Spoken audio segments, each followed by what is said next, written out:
বাংলাদেশ এখন যে মন্দার মধ্যে দিয়ে যাচ্ছে সেটা হচ্ছে মানসিক মন্দা। মানসিকভাবে যদি বাংলাদেশের মানুষকে উন্নততর করে গড়ে তোলা না যায়, তাহলে সমাজের ওভারঅল প্রগতি হবে না। ওভারঅল প্রগতি হতে গেলে আমরা এখন যা করছি তার চাইতে একটু ডিফারেন্ট আঙ্গিকে আমাদেরকে ভাবতে হবে।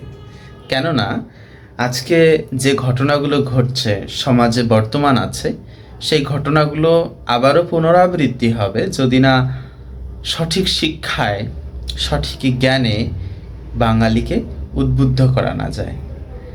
এবং এটার ক্ষেত্রে একটা বড় ফ্যাক্ট কাজ করে, সেটা হচ্ছে আমাদের দেশে অনেক আইন আছে কিন্তু সেগুলো বহাল হয় না, প্রয়োগ খুব কম হয়।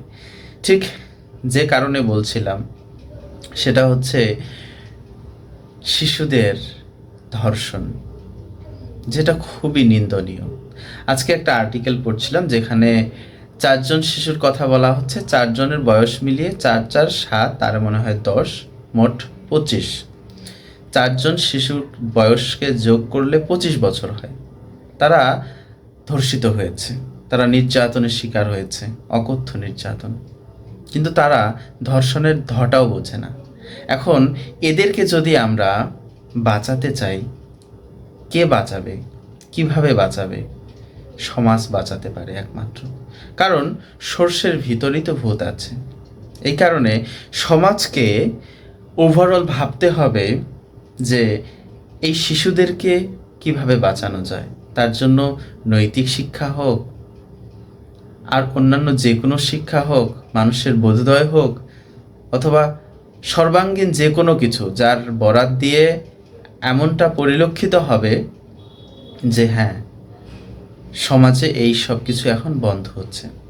আমরা ওভারঅল ব্যাপারটা যদি কল্পনা করি, আমাদের প্রত্যেক এর আগে ঘটে গেল মাগুরায় আসিয়ার ঘটনা, সেটি এবং এখন আবার রিপিট হচ্ছে ঢাকায়, সিলেটে, অন্যান্য জায়গায়। সো আমি নির্দিষ্ট করে সেই ঘটনাগুলোকে বলতে চাইছি না, গা শিউরে উঠছে। আমি শুধু সার্বিকভাবে এটাই বলতে চাই যে আমাদের আরেকটু বোঝাপড়াটা ঠিক করা দরকার সমাজের, এবং দৃষ্টিভঙ্গিটা আরেকটু ঠিক করা দরকার। আমাদের আরেকবার ভাবা দরকার সমাজকে কোন দৃষ্টিতে শিক্ষা দিলে সে শিক্ষাটা নেবে এবং সে এমন অপরাধ আর করবে না, সে এইখান থেকে শিক্ষা নিয়ে প্রগতি করবে। প্রগতিতে সে আর এমন অসভ্যতা, বর্বরতা, নিষ্ঠুরতা, নির্যাতনকে সে ঠাঁই দেবে না তার জীবনে। এবং আমরা আশেপাশের সমাজটাকে সুন্দর করতে পারি যে যার জায়গা থেকে। আজকের এই কথাগুলো বলছি খুব কষ্ট থেকে, এবং আমরা জানি আমাদের সবারই মা, বোন, মেয়ে অনেকেরই আছে। আমরা সেই জায়গায় যদি দেখি যে প্রত্যেকটা মানুষ তার বেঁচে থাকার স্বাধীনতাটুকু পাক, তার বেঁচে থাকার আনন্দটুকু ভোগ করুক, এটাই তো চাই আমরা। আর তার জন্য যেন সে শারীরিক এবং মানসিকভাবে কোনো হানির শিকার না হয়, সেজন্য পদক্ষেপ নেওয়া দরকার।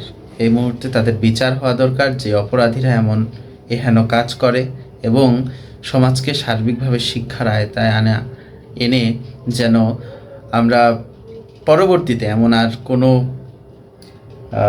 দুর্ধর্ষ নির্যাতনের গল্প না শুনি, যেন এমন কোনো নিউজ না দেখি, যেন এমন কোনো ঘটনা আমাদের সমাজে আর না ঘটে, সেটার প্রত্যাশা করি। অনেক অনেক ধন্যবাদ এতক্ষণ আমাকে শুনবার জন্য। Thank you so much.